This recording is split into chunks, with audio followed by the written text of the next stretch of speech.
Hey, my name is Jami, and I play drums and sing in Code Orange Kids, and you're watching the Seen But Not Heard podcast. Hello again, and welcome to another Seen But Not Heard podcast. My name is Phil, this is Jami, and Code Orange Kids are going to play a set at the Subterranean, but we are not at the Subterranean right now. We are at a restaurant called Sultan's, which is just next door. And the reason we're here is because Jami and the others are not 21 yet, and they wouldn't let us set up at the bar.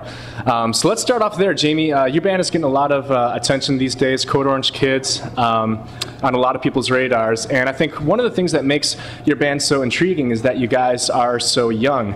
Can you guys just go on the record and say exactly how old is everyone in the band right now? We're all 18 except Joe, who just turned 19 in November. So, yeah, 18 primarily. Yeah.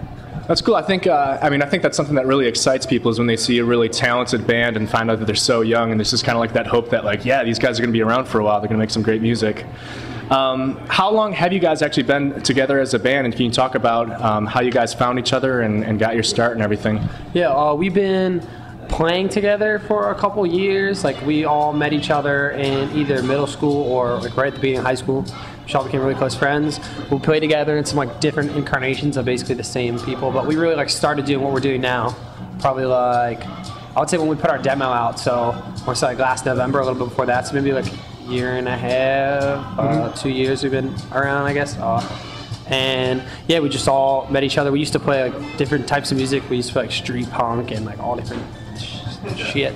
But you know, we all started like getting more into kind of music we're into now, and like hardcore, and we just decided to all get together and play and make something. Yeah, cool. Guess, yeah. What was? Can you talk a little bit about what was the scene like where you guys grew up, and how did you kind of get exposed to this type of music, or what is it that really drew you to hardcore in particular? Well, the scene in Pittsburgh is amazing, and without the Pittsburgh scene, like, we wouldn't play. So like, we started playing shows, just kind of weird shows that we would set up at like either in like art spaces and stuff. Like, I booked a show in 9th grade when we were all in 9th grade. And we played that, but it wasn't really us. It's kind of different, but yeah, I used to set up shows, and then we started going to hardcore shows at this space called the Mr. Roboto Project, and we met a lot of people there, and they just kind of encouraged us to keep on playing, and we just got, hopefully better, and you know, I don't know, hardcore, I've been always drawn to hardcore just because, I don't know, I deal with like a lot of, you know, like anger, like everybody does, and like some depression and stuff like that, and it's just always a really good outlet, and kind of all of us feel like that, and just like a way to exhibit energy, and you know, I don't know, it was just always something that we all connected to, basically. Yeah, right on. Now, you guys recently signed with Deathwish Incorporated. How did that come about, and how does it feel to kind of be officially backed by someone, you know? Yeah, it's awesome. It's the coolest thing ever. Deathwish is like our favorite label. It's been our favorite label growing up. We started the band based around like listening to a lot of bands with Deathwish, Converge, obviously, Curse, lots of different stuff. So, I don't know, it's amazing. Yeah, we're talking to some different labels, and Trey over at Deathwish basically just hit me up, and he was like, "You guys want to work together?" And we were like, "Yeah, definitely."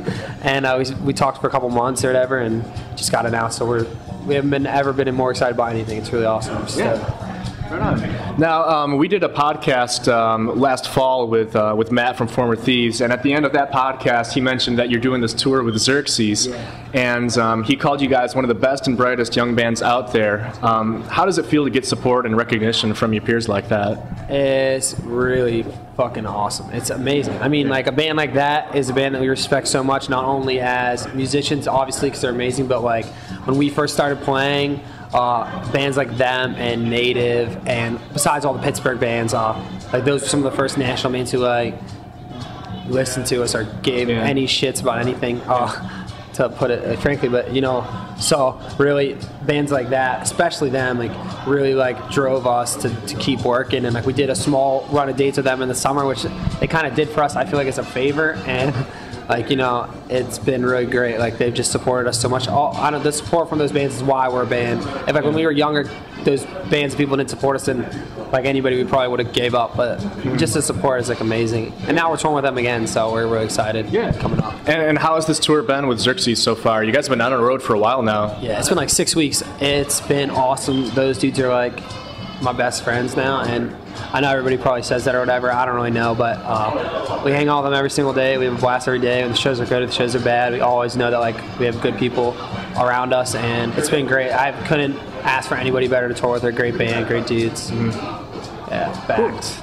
And you guys are hitting up Grand Rapids tomorrow, I believe.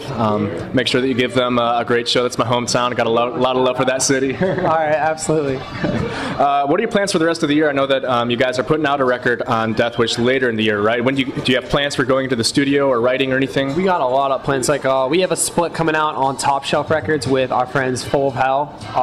That's coming out in April. Then we have another split coming out in July. That's a 4-way split, 7-inch, but I can't really like announce it yet. It's on another label, and then we have our LP coming out hopefully next fall on Deathwish, and it's awesome. We're writing now. We always are writing, always like recording, always doing whatever. So you know, it was pretty cool. We're really excited about it. Yeah, absolutely. Yeah. And I always like to close off these interviews by giving the artist a chance to kind of plug or promote anything. Is there anything on your mind or anything that you want to share with your fans? I don't know. You know, I mean, bands, Heartless from Pittsburgh, Full of Hell, Tiger's Jaw. There's so many like that are our friends. Former Thieves, Native. I'm trying to think of bands, man. I don't know. There's a million bands that support us and that create a really cool scene of all different types of sounding bands, and support those bands, support like the hard-working bands, not saying us, but you know, other bands. And you know, we have all our stuff up on Bandcamp and everywhere, so codeorangekids.bandcamp.com, all our shit's up for free, and yeah, keep an eye out. Right. And people can probably follow you on Twitter too and kind of see what's going on with the guys. We got a Twitter now. Actually, Trey from Deathwish texted me. He was like, no, we never had any of that stuff, but he was like, you guys should get a Twitter, and I told me what you're doing. So we started doing it, and it was really cool. We have a Tumblr, which I like because I like take pictures on my phone and put things up, and it's funny to me. I don't know. But yeah, just all the websites and all that. Yeah, we'll be on tour from now till we're dead probably, so we'll be there. Yeah. Very good. Well, I'm stoked to see you guys play tonight. Thanks for hanging out and talking. And yeah, so apologies if you can hear this funky music that we got going on in the background. Yeah. Well, we're about to dig into some falafel or something Middle Eastern here at Sultan's. Thanks again for watching the podcast. Hopefully we'll have another one coming soon to you. Absolutely.